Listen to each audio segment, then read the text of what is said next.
এই গাড়িটি তৈরি করে দিয়েছে আমাদেরকে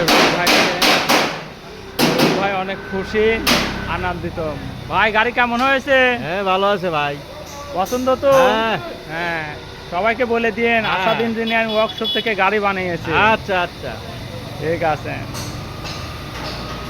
এই গাড়িটা তৈরি করে দিচ্ছে আমাদের রূপ ভাইকে, খুব হেভি মজবুত করে।